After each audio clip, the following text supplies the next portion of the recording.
นุษย์ในโลกนี้เกิดมาต่างมีบุญกรรมประจำตน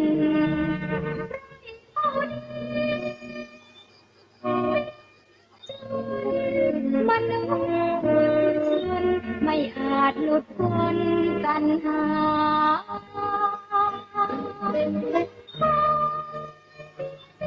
ต่อกันเรื่อยมา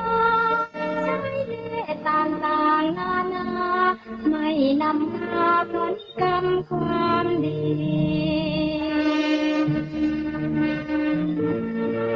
มนุษย์เอ๋ยอย่าเห็นผมจะเป็นดอกบัว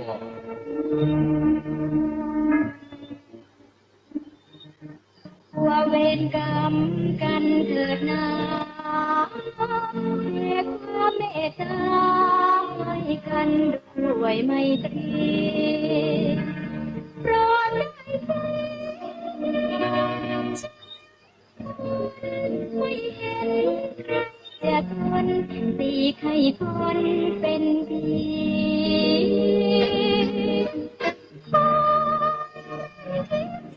สร้างสิ่งดีเพิ่มบุญเพิ่มบารมีเพราะความดีเหมือนเงาตามติดตัว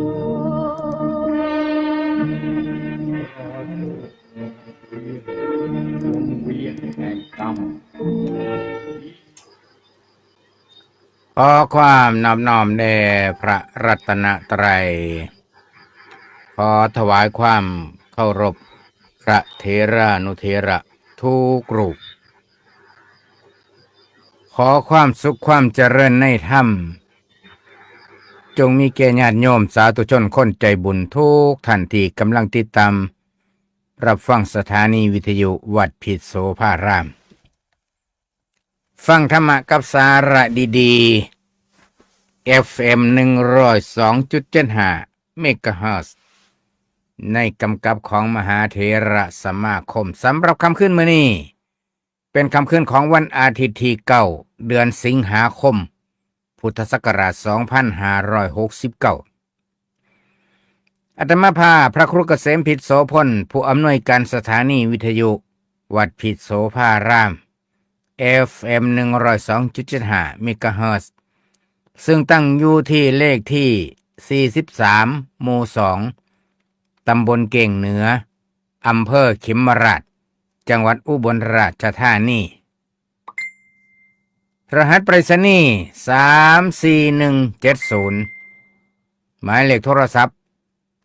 0929092554คำขึ้นมื้อนี้รายการภาษาคนภาษาธรรมนำชีวิตกะเวียนบรรจบครบรอบมาพบปะกับผู้ฟังผู้ชมคือเก่าขออนุโมทนาบุญกับสายทานศรัทธาญาติโยมผู้ฟังทุกท่านที่กำลังติดตามรับชมรับฟังอยู่ในขณะนี้พ่อใหญ่แม่ใหญ่แม่ป้าพ่อลุงเอาอาหนาบาวหลายๆท่านหลายๆคนก็คอยหลายๆท่านหลายๆคนก็เป็นพลังเงียบอย่างมื้อนี้นะ อย่างมื้อนี้ก็มี FC พี่น้องชาวบ้านหน้าค่ำตำบลพังเคนอำเภอหน้าตาลมื้อนี้ก็มาอยู่2คันรถมาเยี่ยมยามถามข่าวสถานีวิทยุมาร่วมทำบุญถวายภัตตาหารเพลก็ขออนุโมทนาบุญพร้อมทั้งมี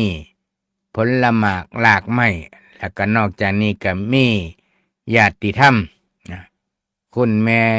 แตนทั้งบ้านหน้าน้องทงก็มาเพลมาเยี่ยมยามถามข่าวทั้งสถานีวิทยุก็ขออนุโมทนาบุญกับญาติธรรมทุกท่านทุกคนที่เป็นกำลังแรงใจสนับสนุน ส่งเสริม อุปถัมภ์ตามกำลังศรัทธาอันนี้เป็นที่อนุโมทนาและกะให้ญาติให้โยมได้อยู่ดีมีแห้งบางท่านเพิ่นกับบอกว่าเพิ่นมาบอกว่าFC บางท่านคุณแม่บางคนเพิ่นก็มาบอกว่า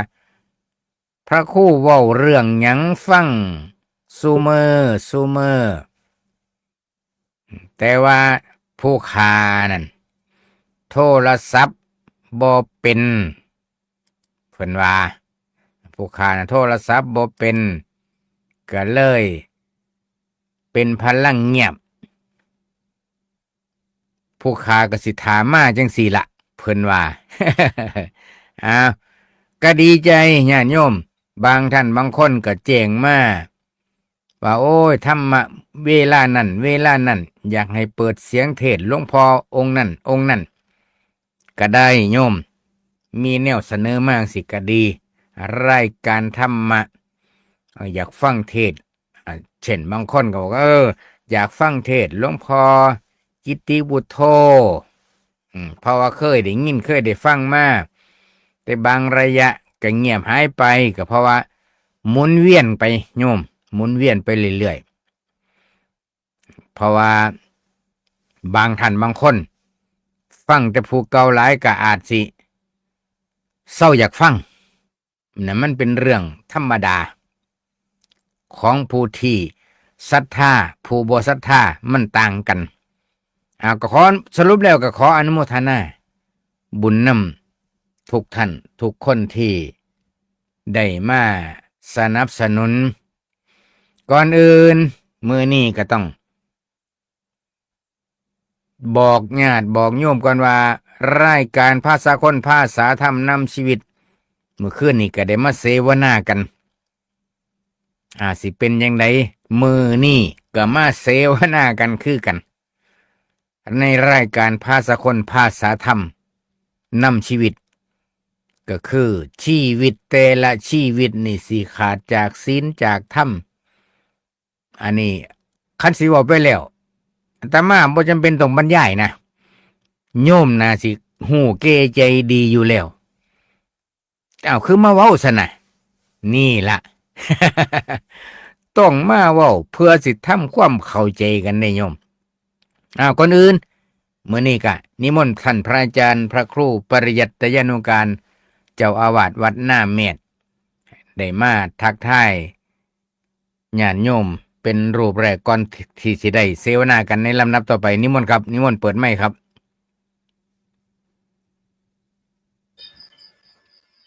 ขอนำน้อมพระรัตนตรัยกับพระวะพระเถรานุเถระกับพระวะพระอาจารย์พระครูเกษมปิโสพลผู้อำนวยการสถานีวิทยุวัดปิโสพารามพระวะพระอาจารย์พระครูศรีสุตตาลังการจากอำเภอเขมราชขอความสุขความเจริญจงมีแก่แฟนรายการภาษาคนภาษาธรรมนำชีวิตกับผมธรรมภาพพระครูปริยัติยานุการเจ้าวาดวัดหน้าแมธ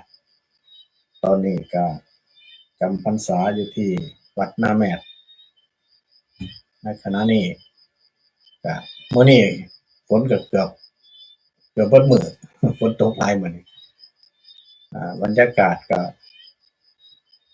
ชื้นแฉะมองได้ที่เป็นปูนก็รู้สึกว่าลื่นน้ำถนนน้ำทางก็ชื้นแฉะไปหมดบ่สะดวกในการเดินน้ำวัดน้ำว่าอันนี้ก็คือสาเหตุที่มันเป็นเพราะว่าฝนตกหลายมื้อนี้ก็ได้เข้ามาในรายการภาษาคนภาษาธรรมนำชีวิตก็สิได้คุยกันว่ามีเรื่องใดแน่ที่เห็นว่าเป็นสาระนำมาให้ญาติโยมให้ผู้ฟัง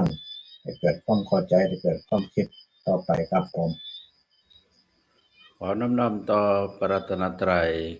กราบเคารพพระเถรานุเถระทุกท่านทุกรูปกราบเคารพอาจารย์พระครูเกษมปิโสพลผู้อำนวยการสถานีกราบเคารพอาจารย์พระครูปริยัติยานุการดร.รองเจ้าคณะอำเภอเขมราชขอความเจริญในธรรมแก่เพื่อนสหธรรมิกทั้งหลาย เจริญพรญาติโยมสาธุชนทั้งหลายทุกท่านทุกคนที่ติดตามรับฟังรายการภาษาคนภาษาธรรมนำชีวิตมื้อนี้กับผมปัตมภาพพระครูศรีสุตลังการมารวมรายการทำหน้าที่ในการและสดอยู่ที่วัดนุ่นสมบูรณ์ตำบลแก่งเหนืออำเภอเขมราชมื้อนี้ก็มารวมรายการเป็นปกติครับผม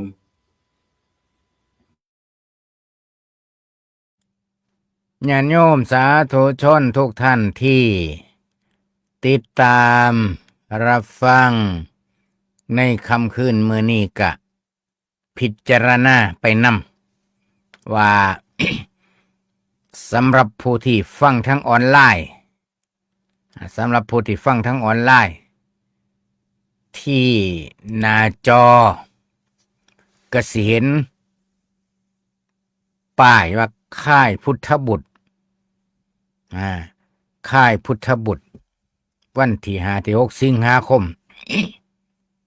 วัดอยู่ที่วัดเขาพระที่อำเภอเขาย่อยค่ายพุทธบุตรวันที่6 ที่ 7แล้วก็มีงานบวชเนกขัมมะบารมีปฏิบัติธรรมตามแนวสติปัฏฐาน4เพื่อถวายเป็นพระราชกุศลแด่สมเด็จพระนางเจ้าสิริกิติ์พระบรมราชินีนาถพระบรมราชชนนีพันปีหลวงวันที่7 ถึง 15 สิงหาคม 2569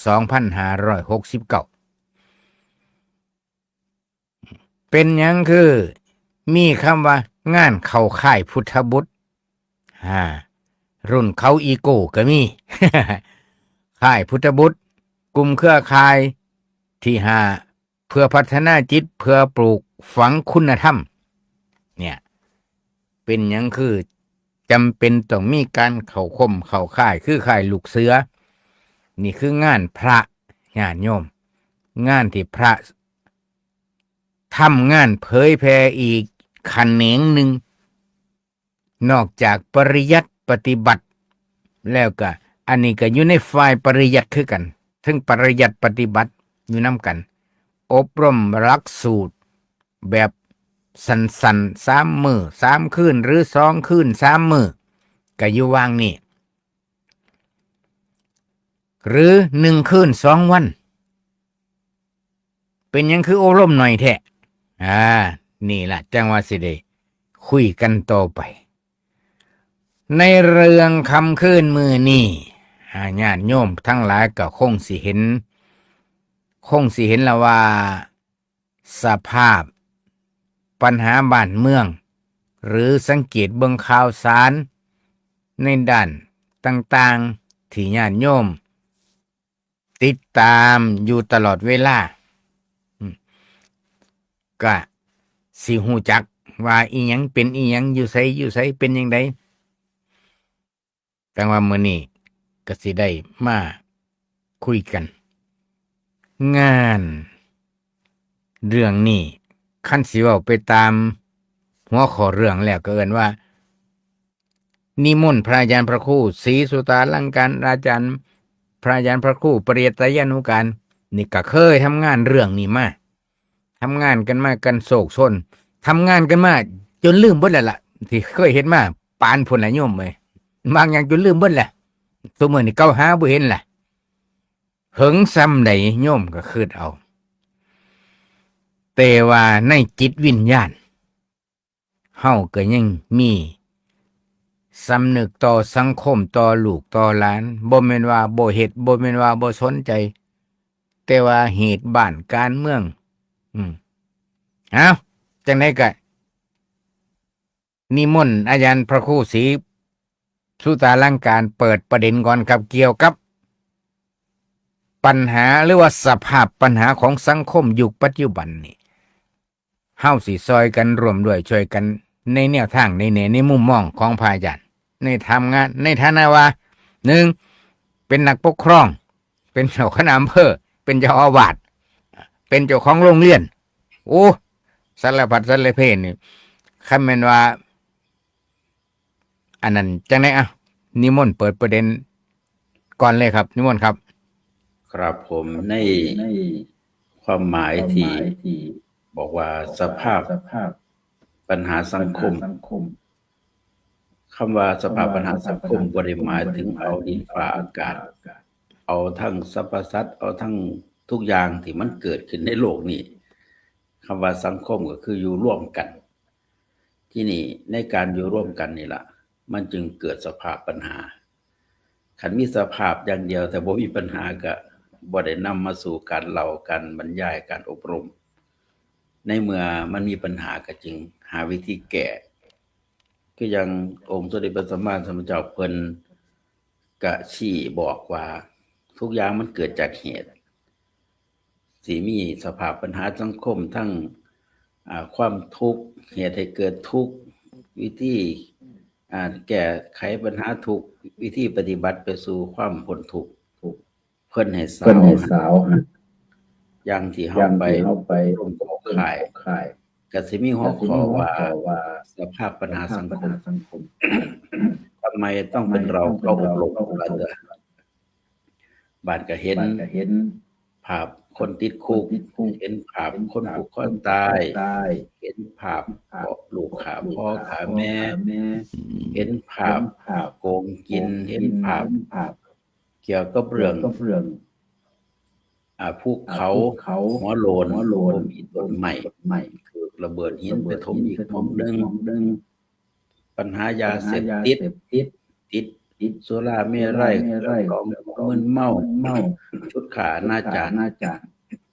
ทุกอย่างที่กล่าวมาบางส่วนเป็นสภาพปัญหาสังคมที่มันเกิดขึ้นก่อนเฮามาเกิดก็มีคือเก่าเฮามาเกิดสภาพปัญหาสังคมแบบนี้ก็มีเฮาจากโลกนี้ไปก็ยังมีคือเก่าด้วยว่าสรรพสัตว์มีตัณหาเป็นตัวชักนำเหมือนมนอนตการหาทางออกอยากพ้นทุกข์รู้แต่ว่าหาวิธีแก้บ่ได้บ่ฮู้ว่าสาเหตุมาจากไส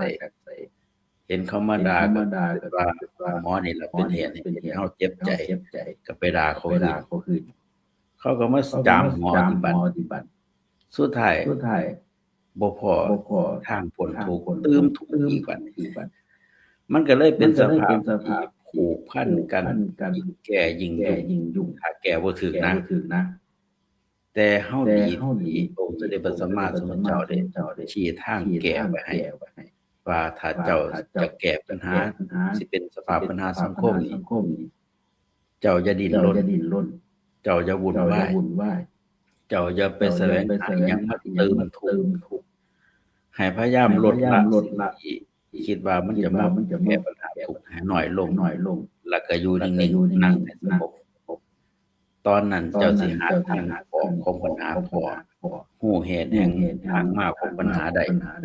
หรือไปฟังเทศน์ฟังธรรมมีครูมีอาจารย์ชี้ทางส่องแสงสว่างให้ถ้าแบบนี้จะมีโอกาสได้แก้ปัญหาสภาพปัญหาใดแต่มันต้องแก้เฮา3คนก็แก้ได้บ่เบิดครับผมประมาณนั้น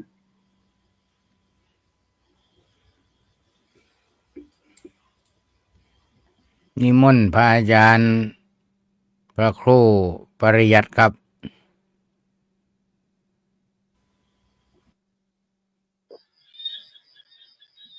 ครับผมให้เอาสภาพปัญหาอาจารย์พระครูเพิ่นบอกสภาพปัญหาในภาพรวม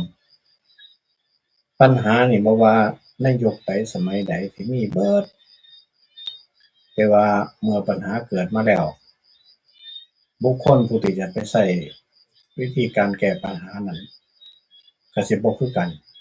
แต่ละยุคแต่ละสมัยก็อาจจะบ่คือกันยิ่งสมัยคุมื้อนี้เทคโนโลยีล้ำหน้าสูง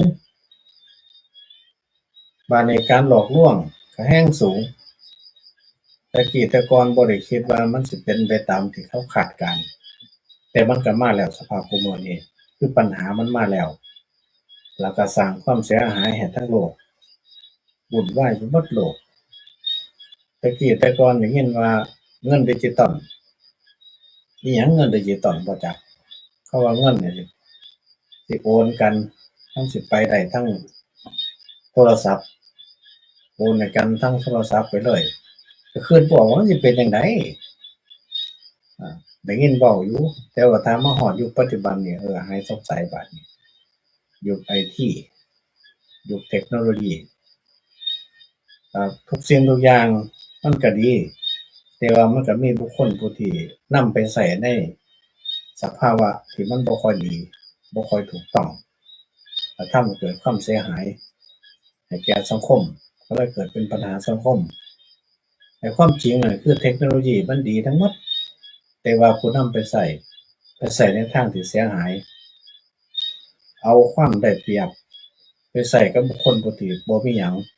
ผู้ที่บ่มีความรู้ความสามารถผู้ที่คิดบ่พอเอาไปหลอกผู้ที่อยากได้เอื่นก็ไปตกเบ็ดนี่ล่ะเอาเหยื่อไปหลอกปลาเห็นเหยื่อก็ฮุบเหยื่อแล้วก็ติดเบ็ดเขาพวกเฮ็ดคือกันบัดนี้พวกเกี่ยวกับเล่นในเทคโนโลยีคือกันเขาก็ไปหลอก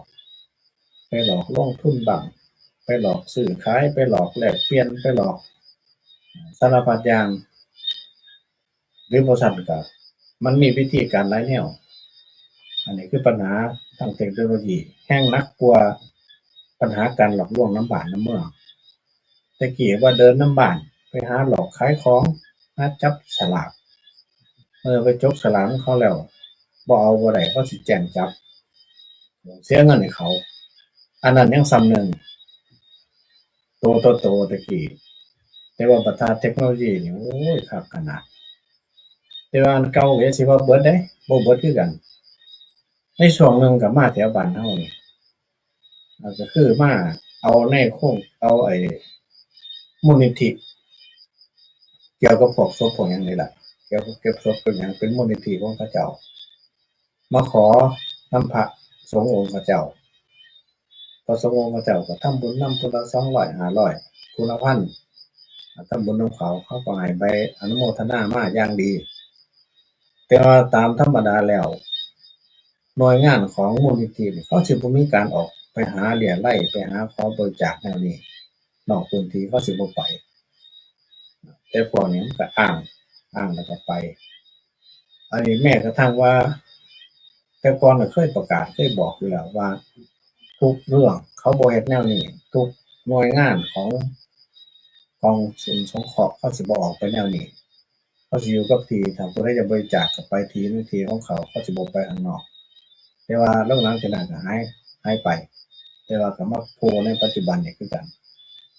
ก็ได้ถามกันคุยกันว่าผู้นั้นจ่ายเท่านั้นผู้นี้จ่ายเท่านี้โดยเฉพาะพระเจ้าประสงค์นำมันนอกขอบพระเมตเพิ่นก็บ่จักอยากได้บุญก็ทำไปก็สิได้หรือบ่ได้นะครับบ่ว่ากันตัวนั้นนี่คือเป็นสภาพของสังคมในส่วนตามมันนอกขอบพระเมตส่วนที่มันหนักขึ้นบัดนี้มันหนักคักๆนี่ก็คือที่มันหลอกกันในนี่ล่ะถ้าเกี่ยวกับว่าทางเทคโนโลยี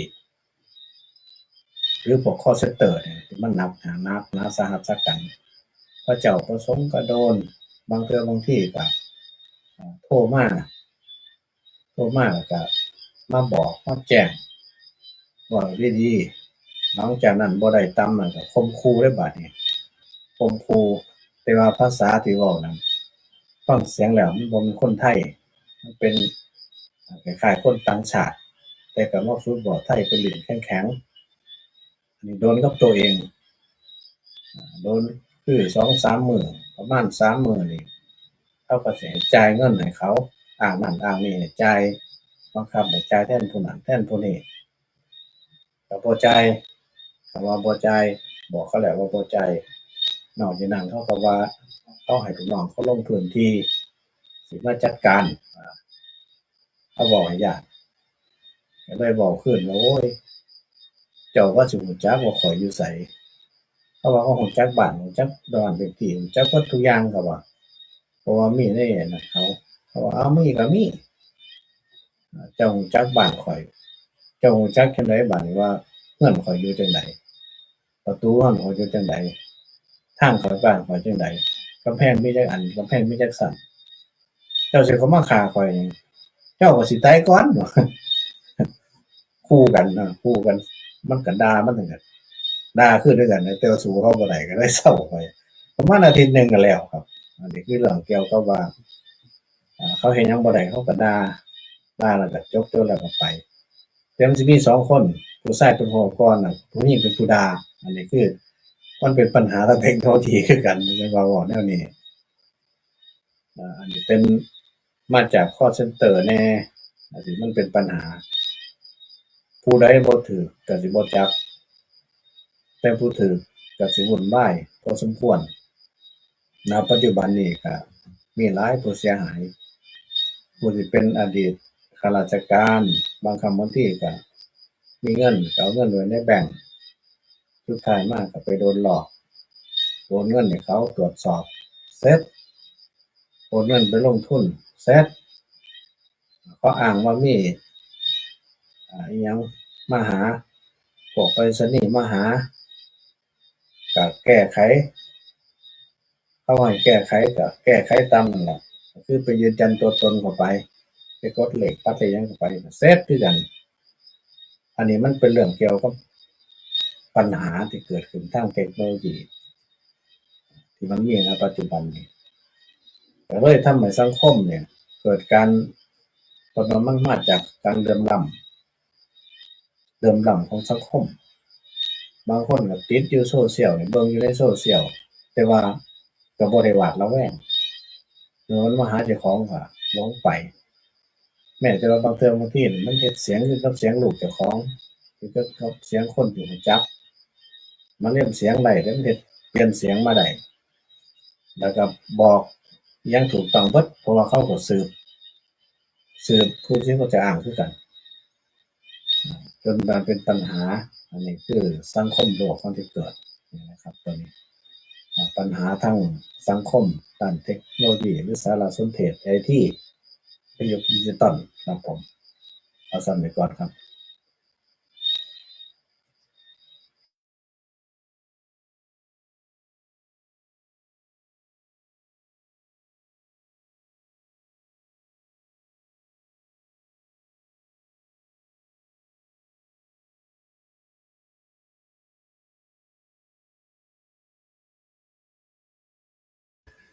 อาจารย์เป็น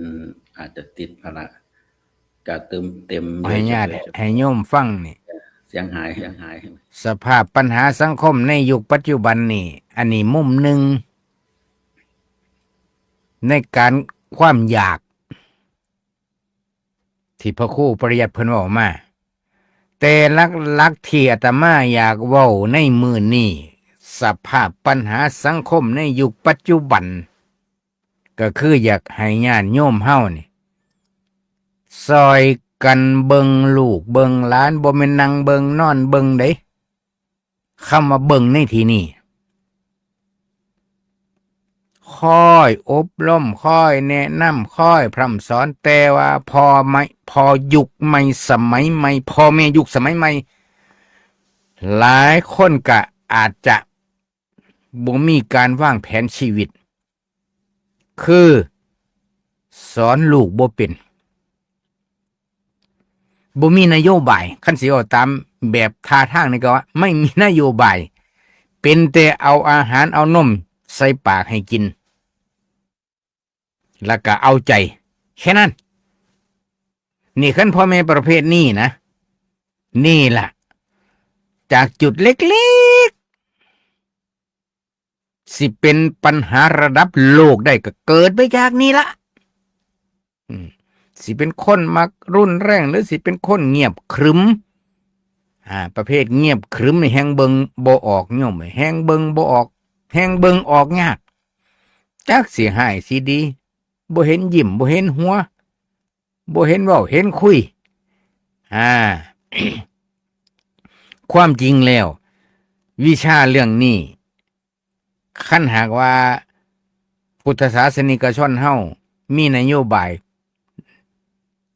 เริ่มตั้งแต่เรียนวิชาพุทธศาสนาพี่ไปหูจักหยิบยกเอาส่วนใดส่วนหนึ่งไปใส่ในชีวิตประจำวัน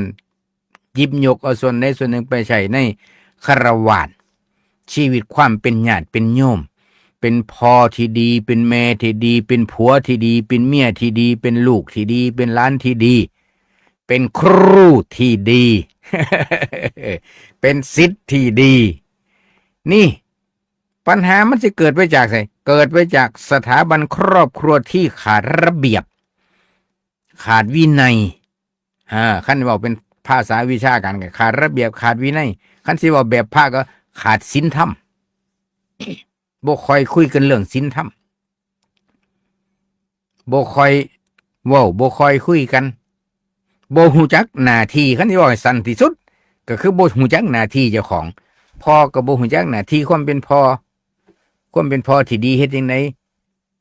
แม่ก็บ่ฮู้จักหน้าที่ความเป็นแม่อย่างแม่ที่ดีเฮ็ดจังไดผัวที่ดีเฮ็ดจังไดเมียที่ดีเฮ็ดจังไดหรือหูจักแค่เอาใจซึ่งกันและกันย่ามบางเวลาซื่อๆแต่ว่าที่เป็นสาระกับชีวิตบ่สนใจกันอย่างในสถานีวิทยุวัดพิโสพารามเฮาก็ยังมีเรื่องเล่าสู่กันฟังผู้ใดฟังช่วงรายการนิทานธรรมะช่วง7:30ไปถึง20:00 20:30ไปถึง20:00สิเห็นว่าหนึ่งล่ะแม่ก็เป็นโรคประสาทพ่อก็เป็นคนตาบอดลูกมาเท่าได้ลูกตั้ง9 คนแต่ว่าใน9 คนนี่มีลูกผู้หนึ่งเป็นปราชญ์แต่ว่ากว่าสิเป็นปราชญ์ก็รอดล่มรอดตายใหญ่มาจากกองขี้ดินทรายใหญ่มาจากกองอาหารในเศษถังขยะอันนี้ผู้ใดติดตามเคยติดตามฟังกันสิโอ้โยมเอ้ยฟังน่ะมันเศร้าใจขนาดนะจังว่าคันหากว่าผู้ปกครองเฮาก็อยากให้ซอยเบิ่งแล้วนี่คือจังเหตุการณ์มันเกิดขึ้นในสังคมในปัจจุบันเนี่ยครูใส่นักเรียนทำความสะอาดปัดกวาดเช็ดถูในห้องเรียนตัวเองนี่นะบ่แม่นไปทำความสะอาดสนามฟุตบอลในโยมเลยทำความสะอาดในห้องเรียนนี่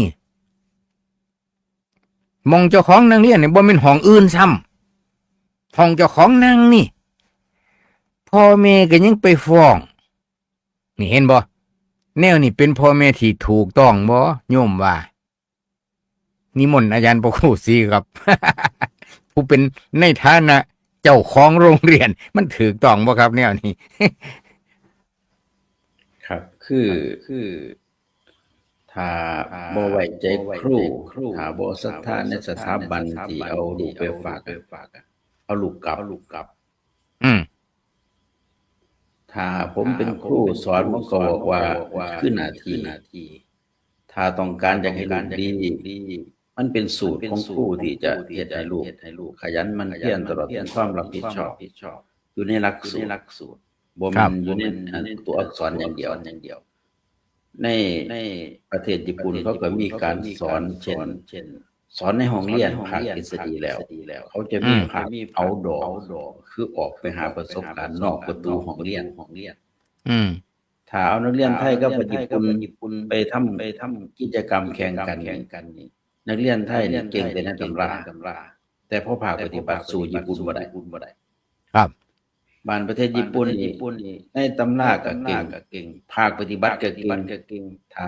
ภาคปฏิบัติเช่นว่าประกอบอุปกรณ์หรือว่าซ่อมรถเขาแล้วก่อนเฮาควรสิเอาไปเทียบตำราว่าเมื่อเทียนเป็นจังไดนี่เขาแล้วล่ะฉะนั้นสูตรของครูนี่บ่แม่นว่าเก่งแต่ในตำราแต่ว่าเขาคิดเองบ่เป็นปัดงานบ่เป็นแข่งฟันล้างหน้ากิจกรรมกิจวัตรปฏิบัติส่วนตัวเฮ็ดบ่เป็นนี่ตายมาตื่นถ้าว่าหญ้าปากคอกก็ยังเอาตัวบ่รอดบ่ต้องกล่าวถึงว่าอนาคตสิไปเป็นผู้บริหารคนครับ บ่ต้องเว้าถึงเรื่องวิสัยทัศน์ของโลกครับแสดงว่าแม่คนนี้วิสัยทัศน์แคบแต่ครูวิสัยทัศน์ครับประมาณนั้นครับคันสิเว้าภาษาธรรมะเกินว่าแม่มิจฉาทิฐิ แม่นเป็นมิจฉาทิฏฐิแบบเลี้ยงลูกแบบใครในหินเนี่ยเขาเคยเอาไปอบรมเอว่าถ้าอเติบโตมานี่แตะบ่ได้แพงในสิ่งที่บ่ควรแพงบัดถ้าเล่นเกมหรือว่าไปฮักผู้นั้นผู้นี้โดยบ่บอกพ่อบอกแม่อันนั้นบ่ได้เอาใจใส่แต่ว่าสิ่งที่บ่ควรมาเป็นเรื่องยุ่งยากก็กลายเป็นเรื่องก็คือบ่ฮู้กาลเทศะบ่ฮู้เจตนาของผู้นำว่าเขาสอนเพิ่นอีกอย่างการทำงานเนี่ยก็บ่ได้เฮ็ดผู้เดียวนักเรียนในห้องก็ต้องเฮ็ดแบ่งเป็นทีมเป็นกลุ่มแต่ผมเรียนผมก็โดนแบบนั้นคือกันผมก็จังได้ประกวดเป็นล้างห้องน้ำเป็นซอยหมู่ทำงานเป็นกลุ่มเป็นนี่ผ่านจากมือครูมาทั้งเบิดครับจังรอดมาฮอดมื้อนี้ครับ อาจารย์พระครูปริยัติมีความคิดเห็นจังไหนอันแนวจังสินี่แหละครับ สภาพปัญหาสังคมโดยตรงเลยแหละครับนี่ คู่คือคุยกันมานี่แหละพ่อแม่ฟ้องร้องให้เป็นคดีความอ้างว่าคู่มีเงินเดือนแล้วแทนที่ลูกข่อยสิมีเวลาเรียนเต็มที่โอ้ย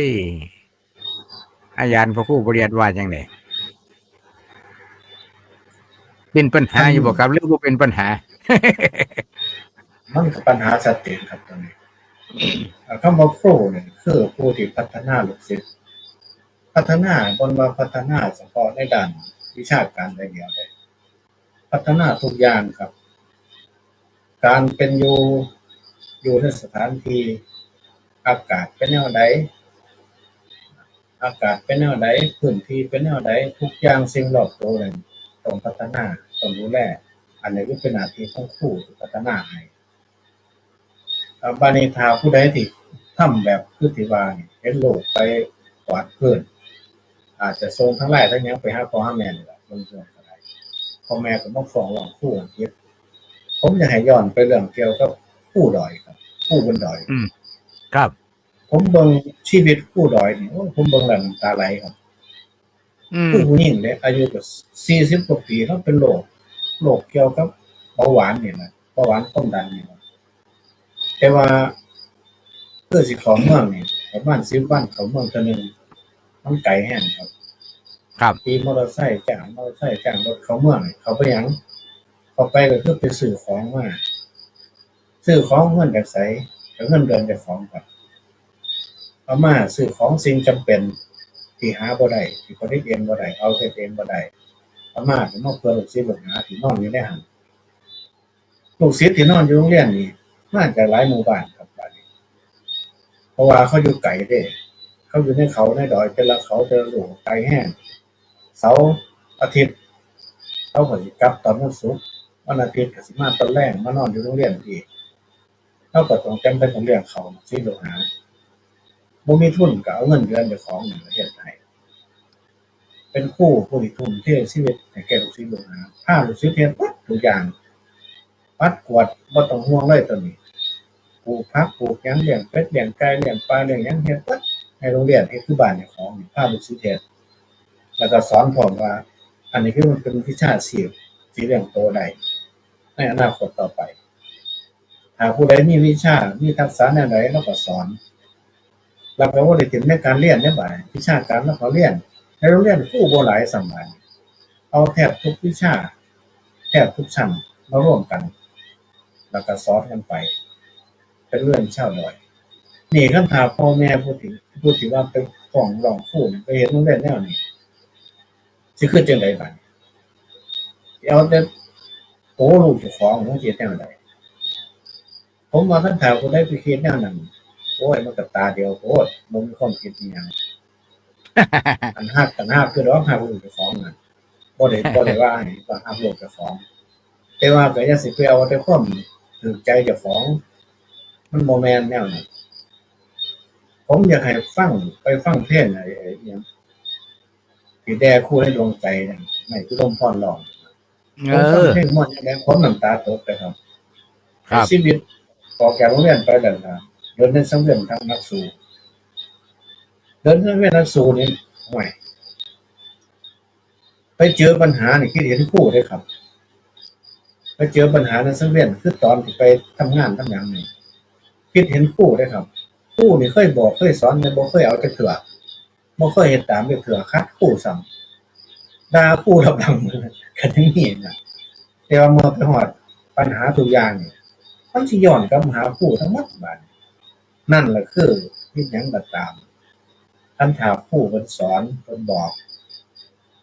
เพิ่นบอกลูกศิษย์แต่ว่าพ่อแม่เป็นกันไว้ลูกศิษย์มันสิเก่งจังได๋บัดนี้จังได๋ได้แล้วก็ให้ย้อนไปเบิ่งผมเคยเบิ่งว่าไอ้เรื่องของการเรียนนอกสถานที่ก็คือเรียนนอกพ่อกับแม่นี่นะครับมันมีคนอยู่ในแถวพวกแอฟริกาพ่อแม่นี่สอนลูกครับสอนลูกสาว2-3คนนี่ล่ะสอนลูกว่าวิธีการอยู่ในป่าเอาตัวรอดจังได๋ปลูกหยังกินได้ปลูกให้กินบ่ได้วิธีเอาตัวรอดทางนี้ลูกก็เรียนตามศึกษาตามมาท่านนั้นไปนั่งเครื่องไปเครื่องมันตกบัดเครื่องตกลงในป่าอเมซอนนี่เป็นป่าที่อันตรายที่สุดครับมันมีสัตว์มีหยังหลายแต่ว่าบ่น่าเชื่อว่าเด็กน้อย3คนนี่เอาตัวรอดได้วิธีการเอาตัวรอดก็คือเมื่อเครื่องบินตกแล้วก็ล่อตัวไว้ผู้อื่นไปหามันก็บ่มาอีกเทื่อเพราะว่าเขาหาบ่พอมันป่ารกมันป่าโหดหลายก็เดินทางก็คือใส่ทักษะที่พ่อเคยบอกเดินทางกับปล่อยลุยป่าลุยลงไปเบิ่งประเภทต้นไม้ต้นใดที่กินได้ไม้ประเภทใดที่กินใบได้แล้วก็เวลาพักผ่อนเวลานอนนี่ครับต้องเฮ็ดที่อยู่ที่นอนเอาน้องหาแนวหากินให้น้องเจ้าของเอาตัวรอดจากสัตว์ป่าทั้งหลายทั้งปวงสัตว์ป่ามีทั้งสัตว์ใหญ่มีทั้งหอดแมลงและที่เป็นอันตรายอยู่เนี่ย ครับ บัดทหารไปพ้อครับบัดนี้ทหารนี่คือลุยป่าลุยหยังไปพ้อแล้วประมาณ10กว่าวันทหารนี่ขึ้นเลยว่ารอดได้จังได๋10กว่าวันนี่รอดได้จังได๋เขาก็ไปถามแล้วก็ได้เนี่ยรับว่าเคยศึกษามาวิธีการเอาตัวรอดในป่าพ่อเป็นผู้สอนครูคือพ่อเป็นผู้สอนนี่นะครับคำถามทุกคนในแนวใดเนี่ยผมว่า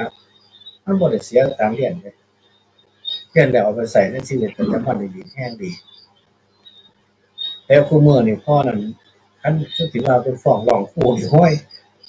เพราะว่าผู้ใดสิสอนให้ได้คะแนนน่ะคันปานนั้นเด้อครูก็บ่เอาเด้คะแนนบอกหยังก็บ่ได้แต่ก็บ่ได้เด้นั่น อืม แต่ว่าผมบ่เห็นบ่ถูกครับพอเฮ็ดแนวนั้นโอ้ลูกเกินไป ถ้าพูดบ่ถูกทางนี่นะชัดเจนเลยนะนี่ อืมหักลูกจนตาบอด แม่น ตาบอดยังบ่พอใจบอดนำเขาไปอีก มันก็โหดไปเด้อเขียนว่าก็ได้ อาจารย์ประครูครับขออนุญาตเสริม อาจารย์เว่าเรื่องครูดอยนี่โอ้ย อาจารย์นี่ประเทศไทยคันสิเว้าถึงว่าครูดอยนี่ หมายถึงว่าครูสอนอยู่บนดอยนี่ ไกลปืนเทียงว่าแม่น100 โยชน์1,000 โยชน์พุ่นเด้โรงเรียนหนึ่งมีครูบ่เกิน2 คน 3 คนที่เว้านี่บ่แม่นอ่านหนังสืออย่างเดียวแล้วก็บ่แม่นเบิ่งคลิปอย่างเดียวอันนี้ผมไปสัมผัสถึงโรงเรียนมาแล้วครับลูกศิษย์ที่ปั้นมาก็ไปเป็นครูอยู่บนดอยหลายปีแต่ว่าบ่ได้ไปยามแต่ที่ไปยามนี่ไปยามที่บ่เคยหูจักกันลูกศิษย์ที่หูจักที่ปั้นไปนี่บ่เคยไปยาม แต่ว่าไปยามนี่ไปยามลูกไทยหลานไทยสกลนครผมจนได้ถามว่าโอ้ลูกหลามาเป็นครูอยู่นี่บ้านเจ้าอยู่ไสคือเว้าภาษาคือหลวงพ่อเว้าแท้หนูคนสกลนครค่ะโอ้โหอาจารย์บ่คุย2 ปีได้กลับบ้านเทื่อนึงครับชีวิตอยู่นำโรงเรียนครับหักลูกชาวบ้านหักนักเรียนเปรียบเสมือนว่าลูกที่เธอคลอดมาเองทุกคนเลยแต่เงินเดือนแพ งบ่ไปอยู่ธุรกันดารซั่นอาจารย์พระครูศรีครับ เงินเดือนแพงกว่าหมู่บ่ครับเขาจังพอใจอยู่ครับ มาตรฐานเดียวกันครับ นี่ เออก็แสดงว่า จิตวิญญาณความเป็นครูนี่เกิน100%ผมว่า คือส่วนที่เพิ่นพิจารณาเงินเดือนนี่ไปพิจารณาวุฒิการศึกษาว่าจบปตรี11,000ปอโท15,000น่าจะมีข้อพิเศษอีกว่าถ้าอยู่ในถิ่นทุรกันดารให้ไปเลย50,000แบบ อืม อันเฮ็ดได้นั่นน่ะคนญาติไปเฮ็ดงานอยู่ในถิ่นทุรกันดาร ครับ พยาบาล นักเรียนในโรงเรียนก็อยู่น้ำครูครับบ่มีหมองเบิกครับ นี่คือเรื่องจริง เมืองไทย ที่ถือว่าอยู่ไกลปืนเทียงหลายโยชน์คือว่านี่ล่ะได้ไปสัมผัสได้ไปเว้าไปคุย เสร็จแล้วหลวงพ่อข้าจะฟ้าวเด้อล่อหนูจะข้าวเนี่ยหนูมีน้ำเพิงอยู่1 ขวดเสียวน้ำเพิงมาถวายหลวงพ่อโอ้โหผมอึ้งเลยอาจารย์พระครู ครับ น้ำจิตน้ำใจ ผมก็เลยว่า คือบ่เอาไว้เฮ็ดเป็นของหวานเลี้ยงลูกศิษย์โอ้ยอยู่นี่บ่อึดกินว่าซั่นน้ำเพิงนี่ว่าซั่น คืออึดเป็นบางอย่างแต่บางอย่างบ่อึด ครับ ผมไปกับ ท่านเจ้าคุณวัดหนังนี่ละกับไปแจกเสื้อผ้าไปแจกขนมนมเนยข้าวสารอาหารแห่งนี่นะครับ ครับ ไปเห็นสภาพแล้วโอ้ยแต่รู้ตนศาสตร์หัวจิตหัวใจอยู่น้ำลูกศิษย์ทั้งหมดหัวจิตหัวใจอยู่โรงเรียนแม่นว่าเที่ยวไกลขี่มอเตอร์ไซค์เที่ยวไกลขวมห่วยขวมห้องบ่มีบ่ได้เห็นถนนลาดยางครับคันบ่เข้าจังหวัดฉันจรไปมาแต่ละมื้อนี่อาจารย์ขึ้นเอารถถนนบรรคำหารเมื่อ50 ปีที่แล้วจังได๋จังซั่นครับ ก็ทางเกียนมันก็สิเลิกลงไปท่วมหัวแล้วครับ จังว่านี่แหละญาติโยมสภาพปัญหาคันหากว่าญาติโยมเฮาเป็นผู้ที่ฮักลูกฮักหลานฮักลูกฮักหลานจนตาบอดฮักลูกฮักหลานใจบอดเด็ดโอ้โหนักเลยโยมและลูกเฮาสิเป็นคนเฉลียวฉลาดเป็นปราชญ์เป็นเมธีจังได้นะแต่ว่าคันพูดถึงว่าคันลูกหลานเฮาเป็นผู้มีบุญบารมีสูงนักบุญนักสักใหญ่อีหลีจังสิได้เป็นปราชญ์เป็นเมธีเป็นปราชญ์เป็นเมธีก็โปรดพ่อโปรดแม่บ่ได้คือเก่าอีกเพราะหยังเพราะพ่อแม่ใจบอดเด้ ครับ จังสิก็มีบ่นิมนต์อาจารย์พระครูศรียืนยันนะครับนี่นิทานธรรมบทครับ คือมันเกิดจากฐานจิตใจของแต่ละคนใจสั่งสมมาบ่คือกันนี่แหละจังว่าสภาพปัญหามันเกิดโดยว่าทัศนคติการมองมันบวกคือกันเมื่อต่างกันแล้วก็แสดงสิทธิของตัวเองพอแสดงออกมาแล้วมันก็บ่สมดุลสิ่งที่ควรอารมณ์อรวยผันบ่อารมณ์อรวยก็เลยกลายเป็นปัญหาสภาพปัญหาสังคมบัดนี้ในการเปิดโลกกว้างต้องใส่สูตรแบบนกอินทรีถ้านกอินทรีบ่เลี้ยงลูกแบบนั้นลูกก็บ่เข้มแข็งบ่แข็งแกร่งแล้วก็ได้ลูกอ่อนแอคือกับนกกระจิบกระจอกบ่เข้มแข็งบ่อดทนบ่ต่อสู้แต่ว่าคันได้สูตรแบบลูกแม่นกอินทรีเลี้ยงลูกนี่โอ้แบบจะอยู่ในโลกใดก็ได้จะอยู่ทุกข์อยู่ยากอยู่ลำบากจะบ่มีงอแงพอผลจากการได้ฝึกฝนผ่านการอบรมมาแต่ว่าสภาพปัญหาสังคมที่ได้กล่าวมานี่เป็นผลจากการบ่อบรมบ่ฝึกให้เข้มแข็งก็จึงนำมาสู่ความอ่อนแอทางอารมณ์ก็นำไปสู่การสร้างปัญหาจังควรเอาธรรมะของพระพุทธเจ้าต้องสาวหาเหตุเกิดจากการสั่งสมอุปนิสัยมาสั่งสมในส่วนที่หยาบก็กลายเป็นคนหยาบต้องมาอบรมบ่มนิสัยคัดเกลาอุปนิสัยให้เบาบางจากตัณหาเพื่อจะได้รับสิ่งที่ดีเช่นว่าฝึ ฝึกฝนด้านการพูดดี ฝึกในด้านการคิดดี ฝึกในด้านการกระทำดี ทั้ง3ทางนี้จะนำไปสู่การมีอุปนิสัยในการอ่อนโยนเดินแม้แต่คิดกับพูดการกระทำจะนำไปสู่สายทางความดีคืออย่างแต่ละคนนี่บ่ได้บอกว่าดีทั้งเบิดก็เคยซัวซาเดียวซ่ามาคือกันดังมาเป็นพระแต่ก่อนก็เป็นนักเลงหัวโจกคือกันแต่พอมาบวชแล้วเป็นหยังคือได้ดีขึ้นถึงกิเลสบ่เบิดแต่ก็ดีขึ้นก็ย้อนว่าได้อบรมบ่มนิสัยขัดเกลากายวาจาใจจะว่ายาของพุทธองค์นี่ดีหากว่าเอามาใส่ในการรักษาโรคคือตัณหาที่มันนำพาไปสู่สร้างปัญหาสังคมจะได้อ่อนโยนขึ้นเพราะนั้นก็ต้องหาวิธีการระดมกำลังเพื่อเอาลูกหลานมาอบรมถ้าว่ามีปัญหาก็แก้ได้ก็แก้ให้ดีขึ้นถ้าแก้บ่ได้ก็จังว่ากันทีหลังแต่ลองแก้ก่อนอันนี้คือสิ่งที่จะนำไปสู่ลดปัญหาครับ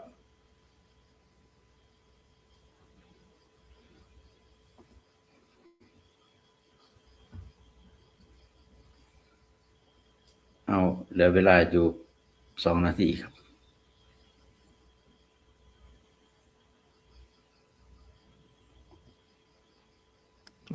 นิมนต์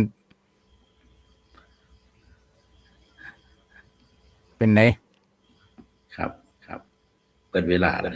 ครับ อ้าวอย่าลืมเด้อญาติโยมเด้อวันที่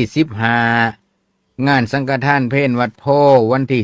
16งานยกโซฟาวัดน่าเจริญตำบลคำป้อม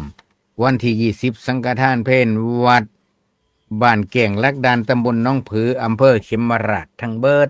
สำหรับคำคืนมื้อนี้รายการภาษาคนภาษาธรรมนำชีวิตผู้ใดมาฟังบ่ทันกะ